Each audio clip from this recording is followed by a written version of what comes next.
شروع اللہ کے نام سے جو بڑا مہربان نہایت رحم کرنے والا ہے۔ بسم اللہ الرحمن الرحیم۔ بال پاؤں تک لمبے، گھنے اور چمکدار صرف 3 دن میں۔ کسی بھی تیل پر قرآن پاک کی یہ آیت پڑھ کر لگائیں۔ پیارے بھائیوں اور بہنوں، جہاں پر انسانی بیماریوں کا علاج میڈیکل سائنس کے ذریعے ادویات کے استعمال سے کیا جاتا ہے، وہیں پر مختلف بیماریوں کے لیے روحانی علاج بھی موجود ہے، اور جو لوگ اللہ کی ذات کے ساتھ تعلق رکھتے ہیں ان کی کوشش ہوتی ہے کہ وہ بجائے ادویات اور میڈیکل علاج کے روحانی طریقے سے اپنا علاج کریں، اور یاد رہے کہ روحانی اعمال جو کہ قرآن و حدیث سے ثابت ہوتے ہیں یا پھر اللہ والوں کے بتائے ہوئے ہوتے ہیں، ان میں جو طاقت ہے وہ ادویات کے اندر ہرگز نہیں، لیکن بات یقین کی ہے۔ اگر کہ آج ہمارا سارا اعتقاد ظاہری اور دنیاوی علاج معالجے پر آ چکا ہے، آج کی ویڈیو میں ان لوگوں کے لیے چند بہت ہی مجرب وظائف ہیں جو چاہتے ہیں کہ ان کے بال لمبے اور خوبصورت ہوں، یا ان کو بالوں کے کسی اور مسئلے کا سامنا ہے۔ ان وظائف سے انشاءاللہ آپ کے ہر قسم کے بالوں کے مسائل حل ہو جائیں گے۔ یہ وظائف کیا ہیں اور ان کو کرنے کا طریقہ کار کیا ہے، اس بارے میں جاننے کے لیے آپ سے التماس ہے کہ ویڈیو کو آخر تک ضرور دیکھیے گا۔ پیارے بھائیوں اور بہنوں، آج کل شیمپو کے استعمال نے بالوں کا بیڑا غرق کر کے رکھ دیا ہے۔ چھوٹی عمر میں ہی بال سفید ہو جاتے ہیں اور بال گرنا شروع ہو جاتے ہیں اور گنج پن کا شکار ہو جاتے ہیں، اور بہت دفعہ یہ بھی دیکھنے میں آتا ہے کہ بچیوں کے اس وجہ سے رشتے بھی نہیں ہو پاتے تھے۔ لیکن اب آپ کو پریشان ہونے کی ضرورت نہیں، کیونکہ آج ہم آپ کے لیے بال لمبے، بال گھنے کرنے اور بال گرنے اور جھڑنے کے مسائل کے لیے وظائف لائے ہیں، اور خاص طور پر ان کے لیے بھی جو گنج پن کا شکار ہیں ان کے لیے ایسے وظائف لائے ہیں جو کہ بالوں کو لمبا کرنے اور گنج پن دور کرنے کے لیے بہت ہی مجرب ہے۔ ناظرین، یاد رہے کہ اگر آپ یہ وظائف یقین کے ساتھ کر لیں تو ان وظائف سے انشاءاللہ بال لمبے، گھنے اور چمکدار، بلکہ جن کے بال جھڑ رہے ہوں اور اس وجہ سے لڑکے لڑکیاں گنج پن کا شکار ہو رہے ہوں تو بال گرنا بند ہو جائیں گی، بلکہ بال اگنا شروع ہو جائیں گے۔ اور ہیئر ٹرانسپلانٹ والے خاص طور پر سے یہ وظائف کریں، انشاءاللہ نتیجہ دیکھ کر خود حیران رہ جائیں گے۔ معزز ناظرین، پہلا عمل بالوں کی گروتھ کے لیے ہے، جو کہ ایک آیت مبارکہ کا وظیفہ ہے۔ اس وظیفے کے لیے آپ نے کوئی سا بھی تیل لینا ہے جو آپ کے گھر پر موجود ہے۔ اگر موجود نہیں ہے تو کوئی سا بھی تیل مارکیٹ سے اٹھا لیں، چاہے وہ ناریل کا تیل ہو، سرسوں کا تیل ہو یا زیتون کا تیل ہو، جو آپ کی سکن کو سوٹ کرے۔ محترم ناظرین، اللہ تبارک و تعالیٰ نے انسانوں کو بے شمار نعمتوں سے نوازا ہے۔ اللہ تعالیٰ کی ایک ایک نعمت اتنی بڑی ہے کہ ہم اس کا جتنا بھی شکر ادا کرے کم ہے۔ ارشاد باری تعالیٰ ہے، یہ اس لیے کہ جو نعمت خدا کسی قوم کو دیا کرتا ہے، جب تک وہ خود اپنے دلوں کی حالت نہ بدل ڈالیں خدا اسے نہیں بدلا کرتا، اور بے شک اللہ سنتا جانتا ہے۔ اور چوپائے پیدا کیے، ان میں تمہارے لیے گرم لباس اور نفع ہے، اور ان میں سے کھاتے بھی ہو اور تمہارا ان میں تجمل بھی ہے، جب انہیں شام کو واپس لاتے ہو اور جب چرنے کو چھوڑتے ہو، اور وہ تمہارے بوجھ اٹھا کر لے جاتے ہیں ایسے شہر کی طرف کہ تم اس تک نہ پہنچتے، مگر ادھ مرے ہو کر بے شک تمہارا رب نہایت مہربان رحم والا ہے۔ اور گھوڑے اور خچر اور گدھے کے ان پر سوار ہو اور زینت کے لیے، اور وہ پیدا کرے گا جس کی تمہیں خبر نہیں۔ اور سیدھا راستہ تو اللہ تک جا پہنچتا ہے، اور بعض راستے ٹیڑھے ہیں، اور اگر وہ چاہتا تو تم سب کو سیدھے راستے پر چلا دیتا۔ وہی ہے جس نے آسمان سے پانی اتارا جسے تم پیتے ہو، اور اس سے درخت بھی ہیں جن سے تم اپنے 4 پایوں کو چراتے ہو۔ اس پانی سے تمہارے لیے کھیتی اگاتا ہے، اور زیتون اور کھجور اور انگور اور ہر قسم کے پھل، بے شک اس میں نشانی ہے غور کرنے والوں کے لیے۔ اس نے تمہارے لیے مسخر کیے رات اور دن، اور سورج اور چاند اور ستارے اس کے حکم کے باندھے ہیں۔ بے شک اس میں نشانیاں ہیں عقل مندوں کے لیے، اور جو طرح طرح کے رنگوں کی چیزیں اس نے زمین میں پیدا کی، بے شک نصیحت کرنے والوں کے لیے اس میں نشانی ہے۔ اور وہی ہے جس نے تمہارے لیے دریا کو مسخر کیا کہ اس میں تازہ گوشت کھاتے ہو اور اس میں سے زیور نکالتے ہو جسے پہنتے ہو، اور تو اس میں کشتیاں دیکھیں کہ پانی کو چیر کر چلتی ہیں، اور اس لیے کہ تم اس کا فضل تلاش کرو اور کہیں احسان مانو۔ اور اس نے زمین پر پہاڑ رکھ دیے کہ تم کو لے کر کہیں جھک نہ جائے، اور ندیاں اور رستے کہ تم راہ نہ پاؤ، اور علامتیں اور ستارے سے وہ راہ پاتے ہیں۔ تو کیا جو بنائے وہ ایسا ہو جائے گا؟ جو نہ بنائے تو کیا تم نصیحت نہیں مانتے؟ اور اگر اللہ کی نعمتیں گنو تو انہیں شمار نہ کر سکو گے۔ بے شک اللہ بخشنے والا مہربان ہے۔ اللہ کے پاک کلام کا اثر اسی وقت ہوگا جب ہم اللہ کے حضور روزانہ 5 وقت بلا ناغہ سر بسجود ہوں اور اپنی حاجات، اپنی مشکلات، اپنی پریشانیاں اللہ کے حضور دعاؤں کی صورت میں پیش کرتے رہیں، کیونکہ دعائیں بڑا اثر رکھتی ہیں۔ ہر قسم کی حمد و ثنا کے لائق صرف اور صرف اللہ تعالیٰ ہے، جو زمین و آسمان کا رب ہے۔ وہی دعائیں سننے والا اور انعام و احسان کرنے والا ہے۔ وہی ہے جو مصائب و مشکلات کو رفع کرتا ہے۔ میں اپنے رب کی حمد کرتا اور اس کا شکر بجا لاتا ہوں، اسی طرح رجوع کرتا اور اسی سے مغفرت کا خواستگار ہوں۔ میں گواہی دیتا ہوں کہ اللہ کے سوا کوئی اعلیٰ نہیں، وہ تنہا ہے، اس کا کوئی شریک نہیں، وہ عزت و کبریائی والا ہے۔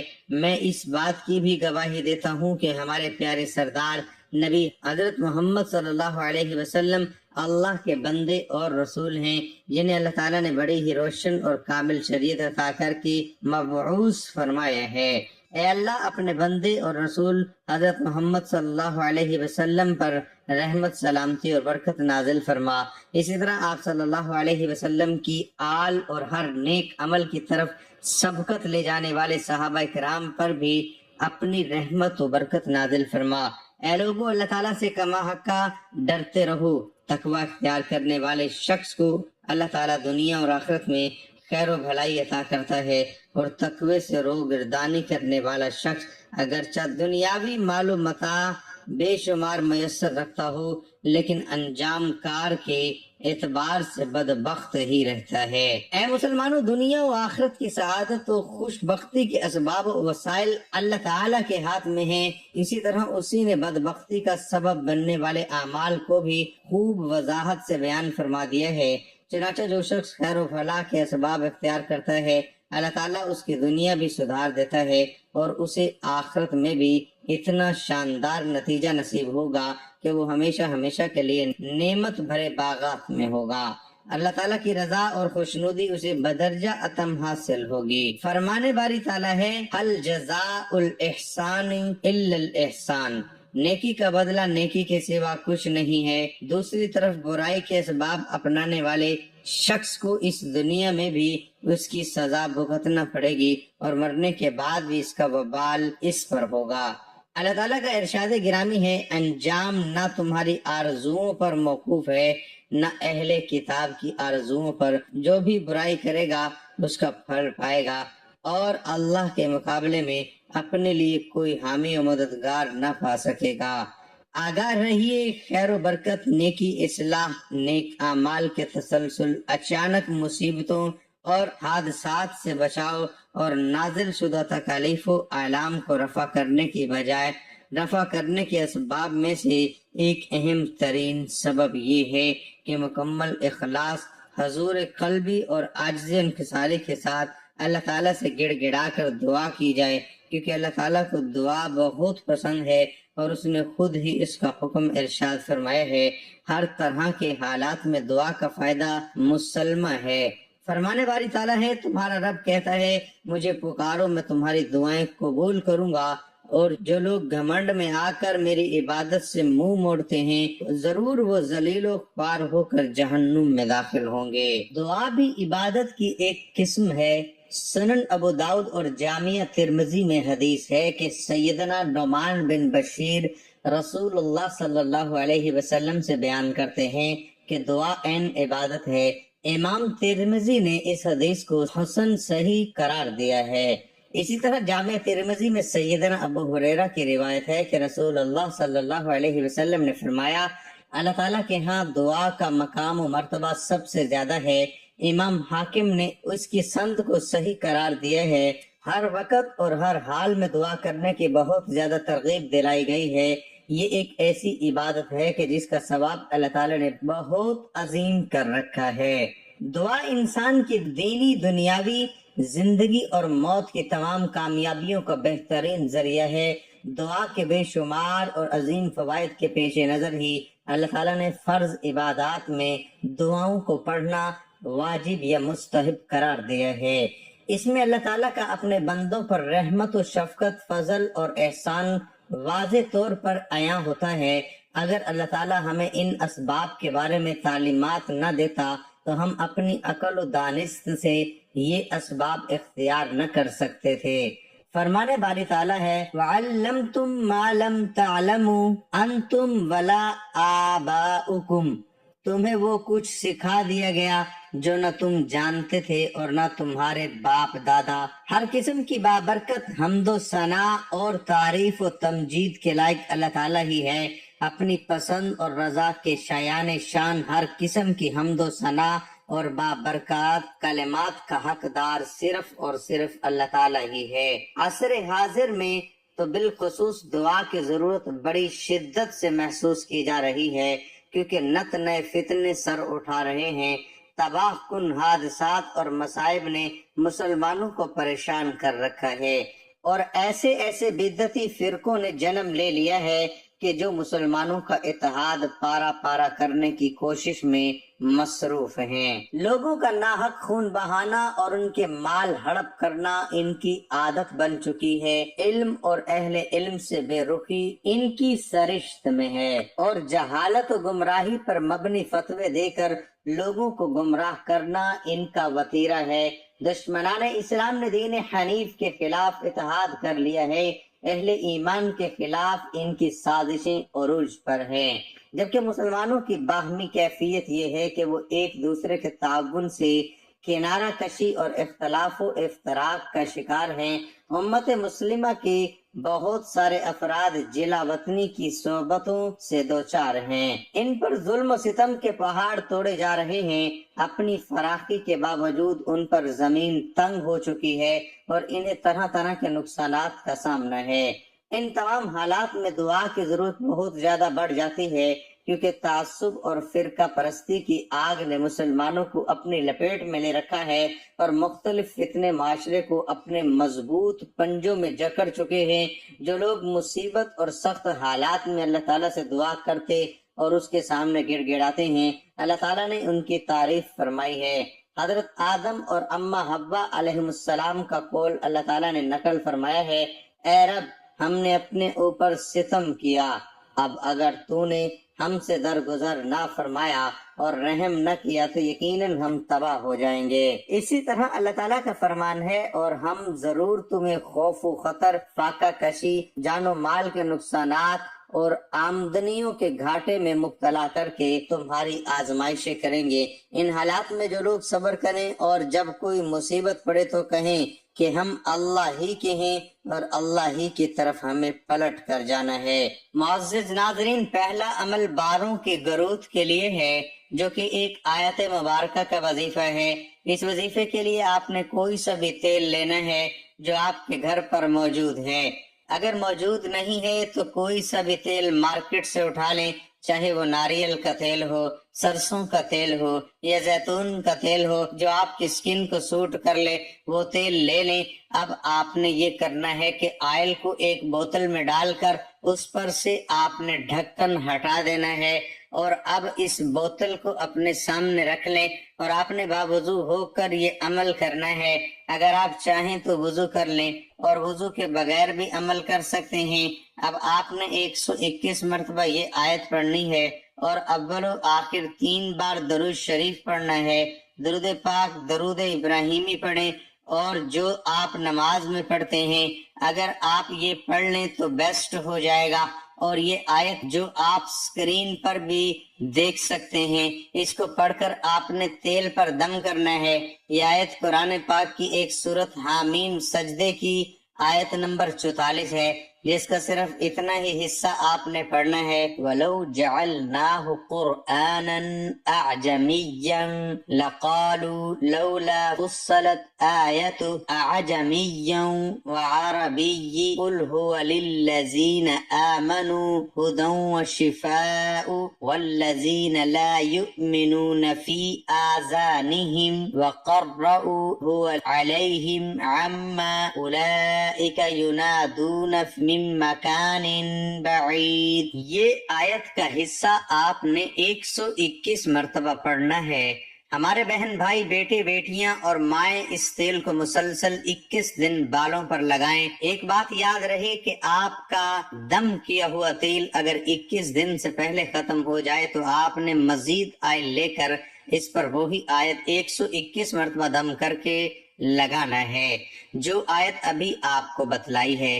یاد رہے کہ 21 دن لازمی نہیں ہے، اگر آپ ہمیشہ اسی طرح کرنا چاہیں تو آپ یہ عمل کر سکتے ہیں، لیکن یہ بال لمبے اور گھنے کرنے کا جو 21 دن کا کورس آپ کو بتایا ہے، یہ آپ نے لازمی کرنا ہے۔ ناظرین، جس دن یہ تیل لگانا شروع کریں تو آپ نے اپنے بالوں کو ناپ لینا ہے، اور 21 دن لگانے کے بعد بالوں کو جب دوبارہ ناپیں گے تو انشاءاللہ بالوں کی گروتھ ہو چکی ہوگی اور بال چمکدار، گھنے اور خوبصورت لگنے لگیں گے، اور انشاءاللہ بالوں میں خوب مضبوطی ہوگی۔ ناظرین، دوسرا وظیفہ جو ہم آپ کو بتانے جا رہے ہیں، یہ اللہ کے صفاتی ناموں کا وظیفہ ہے۔ اس وظیفے کا طریقہ یہ ہے کہ یا اللہ، یا بارئ، ان ناموں کو ہر نماز کے بعد 313 بار پڑھیں۔ یاد رہے کہ ناموں کا اکٹھا پڑھنا یعنی یا اللہ یا بارئ کو ایک ساتھ پڑھنا ہے، ان ناموں کو الگ الگ نہیں پڑھنا۔ ناظرین، ان ناموں کو 313 مرتبہ ہر نماز کے بعد پڑھیں گے، انشاءاللہ اس کی برکت سے سر کے بال مضبوط ہوں گے اور گنج پن بھی ختم ہوگا اور بالوں کا گرنا بھی بند ہو جائے گا۔ اور اگر 313 مرتبہ ان ناموں کو پڑھ کر ہاتھوں پر پھونک مار کر سر پر پھیر لے تو یہ اور بھی زیادہ اچھا ہوگا۔ یہ عمل کرتے وقت یعنی اللہ کے بتائے گئے صفاتی نام پڑھتے وقت یہ ذہن میں رکھیں کہ آپ کے سر کے بال سیاہ اور ان کا گرنا بند ہو جائے، اور ان کے اندر کسی قسم کی بیماری ہے تو وہ بھی ختم ہو جائے۔ اس طریقے سے یہ عمل کریں گے تو انشاءاللہ آپ کے بال ساری زندگی خوبصورت اور سیاہ رہیں گے۔ ناظرین، آخر میں آپ کو ایک اور عمل بتانے جا رہے ہیں کہ جن کے بال جھڑ رہے ہیں یعنی بال گر رہے ہیں تو انشاءاللہ ہمیشہ کے لیے بال گرنا بند ہو جائیں گے، اور خاص طور پر جو لوگ گنج پن کا شکار ہیں انشاءاللہ ان کے دوبارہ بال اگنا شروع ہو جائیں گے۔ آپ نے کرنا یہ ہے کہ مہندی ایک پاؤ لینی ہے، ایک پاؤ مہندی لے کر کلونجی ایک مٹھی آپ نے لینی ہے، ان دونوں کو آپ نے مکس کر کے گرائنڈ کر لینا ہے اچھی طرح، بالکل پاؤڈر کی طرح بن جائے۔ تو اس کے بعد آپ نے یہ کرنا ہے کہ سورۃ یاسین کی آیت نمبر 37 بسم اللہ الرحمن الرحیم وآیۃ لہم اللیل نسلخ منہ النہار فاذا ہم مظلمون 71 مرتبہ پڑھ کر اس پیسٹ پر دم کرنا ہے جو آپ کو اوپر بتایا ہے، اور اس پیسٹ کو آپ نے روزانہ اپنے بالوں پر لگانا ہے، اور یہ عمل آپ نے 41 دن مسلسل کرنا ہے۔ انشاءاللہ آپ کے جو بال جھڑ رہے ہیں وہ جھڑنا بند ہو جائیں گے، اور آئندہ انشاءاللہ بال اگنے کی امید پیدا ہو جائے گی۔ لیکن 41 دن میں کوئی بھی دن ناغہ نہ کریں، آپ ایسا کریں گے کہ ایک ہفتے کا پاؤڈر بنا کر رکھ لیں اور اس کو استعمال کریں، پھر اگلے ہفتے کا بنا کر رکھ لیں، اسی طرح آپ نے 41 دن مسلسل کر لیں۔ انشاءاللہ جس کو بھی یہ نسخہ ملتا ہے اللہ کے حکم سے وہ نتیجہ دیکھ کر خود حیران رہ جاتا ہے۔ ناظرین، ہم امید کرتے ہیں آپ ان وظائف سے بھرپور فائدہ اٹھائیں گے اور آپ اس کو اپنے دوست و احباب کے ساتھ بھی شیئر کریں گے جو کہ بالوں کے مسائل کا شکار ہے۔ ناظرین، آپ سے گزارش ہے کہ ہماری ویڈیو کو ضرور لائک کریں اور کمنٹ سیکشن میں بھی اپنی رائے کا اظہار ضرور کریں۔ ناظرین، یاد رہے کہ وظائف سے انشاءاللہ آپ کو دنیا کے فوائد بھی حاصل ہوں گے اور ساتھ میں آپ کو قرآنی آیت کی تلاوت اور اللہ کے ذکر کا ثواب بھی ملے گا۔ اللہ سے دعا ہے کہ اللہ ہمیں دین کی سمجھ نصیب فرمائے اور اس کے مطابق زندگی بسر کرنے کی توفیق عطا فرمائے، آمین۔ پیارے دوستو، ہم یہ امید کرتے ہیں آپ کو ہماری آج کی ویڈیو ضرور پسند آئی ہوگی۔ اللہ تعالی ہم سب کو اپنے حفظ و امان میں رکھے، آمین۔